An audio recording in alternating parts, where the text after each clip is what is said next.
بسم اللہ الرحمن الرحیم۔ میرے پیارے دوستو السلام علیکم۔ میں ڈاکٹر ضیاء-ال-حسن فوریکس گرو کی ایک اور فوریکس ٹریننگ ویڈیو کے ساتھ آپ کی خدمت میں حاضر ہوں۔ ریسنٹلی ہم نے فیس بک کے اوپر اپنا ایک گروپ تیار کیا ہے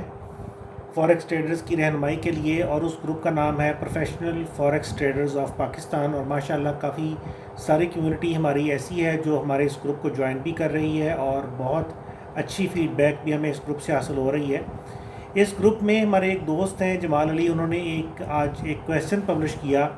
کہ یہ کیا وجہ ہے کہ یورو اور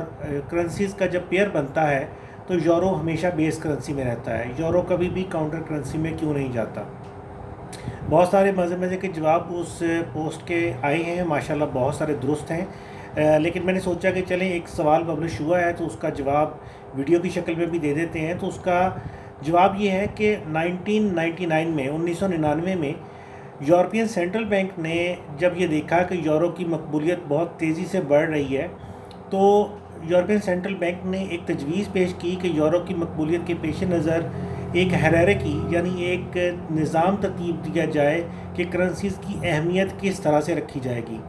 تو انہوں نے یہ تجویز دی کہ سب سے اہم کرنسی جو ہے اس کو یورو کو کنسیڈر کیا جائے، اور باقی کی کرنسیز کو اس کے بعد اہمیت دی جائے، اور یہ جو تجویز تھی یہ ایگری ہو گئی، اس کے اوپر متفقہ طور پہ سبھی لوگوں نے اس کو تسلیم کر لیا، اور اس کے بعد سے جہاں پہ بھی یورو پیئر کے اندر آتا ہے کسی بھی کرنسی کے ساتھ، یورو ہمیشہ بیس کرنسی میں رہتا ہے۔ ویکیپیڈیا کے اوپر اس کی انفارمیشن موجود ہے، اگر کوئی دوست ویکیپیڈیا سے اس کو سرچ کریں تو اس کے بارے میں ڈیٹیل ان کو وہاں سے مل جائے گی۔ یورو کے بعد جو دوسرے نمبر پہ کرنسی کنسیڈر کی گئی اہم، وہ پاؤنڈ تھی۔ سیم اسی طرح سے